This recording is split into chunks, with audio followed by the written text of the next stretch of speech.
NASA द्वारा खोजे गए पृथ्वी जैसे ग्रह अमेरिकी केपलर स्पेस टेलीस्कोप ने हमारे सूर्य के समान प्रकार के तारे की परिक्रमा करते हुए पता लगाया और बाहर निकाला है। केपलर 452b 186f हमारे अंतरिक्ष यात्रियों ने केपलर 452b से देखने की कोशिश की थी। हमारे नीले मार्बल द्वारा रिफ्लेक्शनल पी की चमक सूर्य से अरबों गुना अधिक लाइट हाउस में डूबी हुई है। दोस्तों, आज हम इसी के बारे में चर्चा करेंगे। वीडियो के अंत तक बने रहे। वीडियो को लाइक, शेयर और सब्सक्राइब भी करें ताकि आपके भाई को कुछ हौसला मिले। दोस्तों, एक और पृथ्वी। नासा अपने केपलर स्पेस टेलीस्कोप से लेटेस्ट रिजल्ट पर 23 जुलाई 2015 को आयोजित प्रेस कॉन्फ्रेंस कॉल पर ध्यान आकर्षित करने के लिए शब्दों को खोजने में सक्षम था, जो अन्य सौर प्रणालियों में स्थित इन ग्रहों के लिए शिकार करने में माहिर है। अमेरिकी अंतरिक्ष एजेंसी ने खगोल विज्ञान प्रेमियों की उम्मीदों को पूरा किया है, क्योंकि पृथ्वी के आकार के करीब एक नए ग्रह को पहली बार रहने योग्य क्षेत्र में हमारे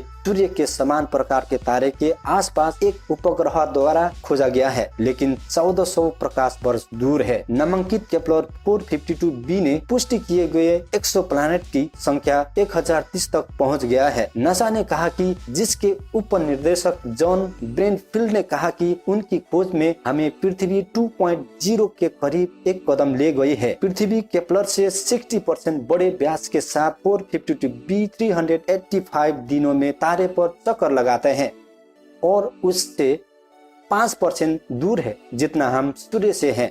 इसलिए ये रहने योग्य क्षेत्र में सही है, जहां जीवन के लिए जरूरी तरल पानी मौजूद होने की संभावना होगी। केपलर 452b स्टार, जिसे दो द्रव्यमान के रूप में जाना जाता है, 6 अरब वर्ष पुराना है, हमारे तारे से 1.5 अरब पुराना है और 20% उज्जवल और 10% बड़ा भी है। ये परिणाम एस्ट्रोफिजिकल जर्नल को सबमिट किए जाएंगे। जीवन के उभरने के लिए एक पर्याप्त अवसर है। ये सोचने की कल्पना पर प्रहार करता है कि इस ग्रह ने रहने योग्य क्षेत्र में 6 अरब वर्ष बिताए हैं, जो पृथ्वी से भी अधिक लंबा है। नासा में केपलर डेटा विश्लेषण के जॉन जेनकिंस प्रमुख कहते हैं कि ये जीवन के उभरने के लिए पर्याप्त है, यदि जीवन के लिए आवश्यक सभी तत्व और स्थितियां इस ग्रह पर मौजूद हो। हालांकि ये बताना जल्दबाजी होंगे। केपलर नए ग्रह के द्रव्यमान और इसकी प्रकृति, चट्टानी या दोनों के संयोजन के लिए एक केंद्रीय पैरामीटर निर्धारित करने में सक्षम नहीं है और ये पता लगाने के लिए खगोल वैज्ञानिक और मेरी लैंग्वेज पर निर्भर है और वातावरण प्रिंटिंग योग्य वेधशाला को रेखांकित करता है।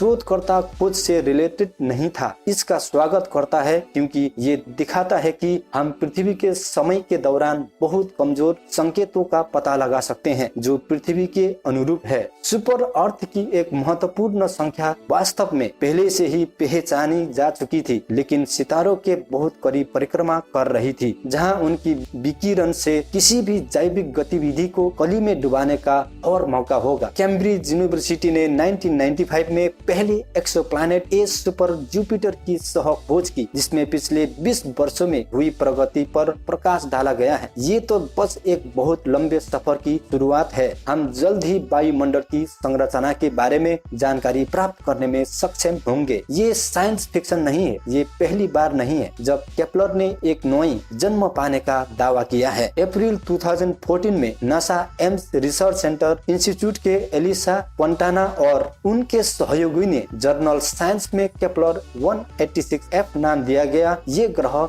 सिग्नस तारा मंडल में 500 प्रकाश वर्ष दूर एक बेहोश लाल बोने तारे की परिक्रमा करता है। एक लाल बोना कम चमक वाला एक तारा है और हमारे सूर्य से छोटा आकार का है। केपलर 186f को सैद्धांतिक क्षेत्र में होने और तरल अवस्था में शेल्टर पानी के लिए अच्छी दूरी का लाभ था, लेकिन जहां तक केपलर 452b का संबंध है, ये जानना असंभव था कि इसका द्रव्यमान क्या था, इसकी सटीक संरचना थी और इससे भी कम अगर इसमें रासायनिक प्रतिक्रियाओं के लिए अनुकूल वातावरण था, जो पृथ्वी पर जीवन के क्रम विकास के लिए लीड करता था। केपलर ये बताने में सक्षम नहीं होगा कि 2009 में लॉन्च किया गया पहला उपकरण, जो पूरी तरह एक्सोप्लैनेट को समर्पित था, अब मर चुका है। जायरोस्कोप के खो जाने से ये अब इसे दिए गए आकाश के हिस्से की सटीक निगरानी करने में सक्षम नहीं होगा। यदि उन्होंने जिस कैटलॉग की स्थापना की है वो आगे जाने के लिए एक सोने की खान है, तो जेनेवा के एक विश्वविद्यालय की कक्षा में और जमीन पर उपकरणों और जांच टेक्निकों की एक पूरी श्रृंखला को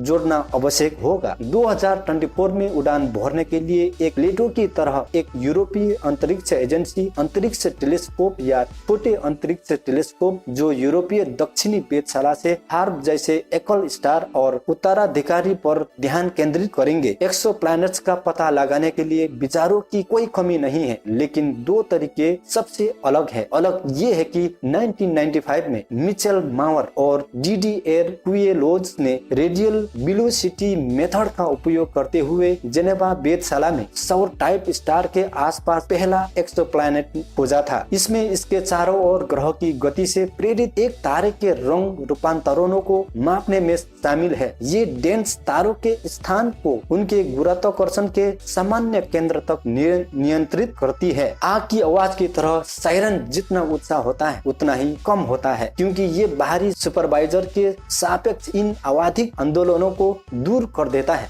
जिससे तारे द्वारा उत्सर्जित प्रकाश की तरंग लंबाई की धारणा बदल जाती है। इसे डॉपलर फिजो प्रभाव कहा जाता है। केपलर तथाकथित ट्रांजिट टेक्निक का उपयोग करता है, जिसमें देखने वाला की दृष्टि रेखा में एक ग्रह के पारित होने के दौरान एक तारे की चमक में परिवर्तन का पता लगाना शामिल है। ये ग्रह के आकार और तारे के इसकी दूरी को कम करना संभव बनाता है, ताकि ये पता चल सके कि क्या ये रहने योग्य क्षेत्र में है, जो कि तरल पानी की उपस्थिति को संभव बनाता है, लेकिन द्रव्यमान को इतना महत्वपूर्ण प्रकट नहीं करता है। अन्य ग्रहों की तलाश में भविष्य की प्रगति इन टेक्निकों के संयोजन से आएगी, क्योंकि ये अभी तक सबसे बड़े ज्ञात दिग्गजों के अलावा इन सितारों से अदृश्य प्रकाश को प्रत्यक्ष रूप में देखने का सवाल नहीं है, जो कि बृहस्पति के द्रव्यमान का 10 से 20 गुना है। जिससे प्रकाश निकलता है उसमें अपने सितारों द्वारा उत्सर्जित की गई प्रसिद्धि को खोजने के लिए ये पृथ्वी की भी स्थिति है, जिसे काल्पनिक एक्सटर्नल अंतरिक्ष यात्रियों ने केपलर 452b से देखने की कोशिश की थी। हमारे नीले मार्बल द्वारा रिफ्लेक्शनल टी की चमक सूर्य से अरबों गुना अधिक लाइट हाउस में डूबी हुई है। क्या हम एक दिन इन प्रणालियों का अधिक प्रत्यक्ष रूप से जांच पड़ताल करने में सक्षम होंगे, जो हमारे चचेरे भाई है। यात्रा की लंबाई एक अचूक बाधा है। मशीन जो लगभग 6000 प्रति घंटे के लंच पर स्पीड रिकॉर्ड रखती है, प्लूटो तक पहुंचने के लिए 9.5 साल लग गए। वर्तमान में प्लूटो तक पहुंचने के लिए पृथ्वी से 4.7 बिलियन किलोमीटर की दूरी पर सौर प्रणाली तक पहुंचने के लिए केपलर 2.8 गुना अधिक दूर है। और ये मानते हुए कि एक बुद्धिमान प्राणी एक रेडियो सिग्नल लेने के लिए इसमें लगभग 3000 वर्ष लगेंगे, जहां इसकी प्रतिक्रिया हम तक पहुंचने के लिए संभव है। केपलर 452b एक सुपर अर्थ है। केपलर स्पेस टेलीस्कोप का उपयोग करके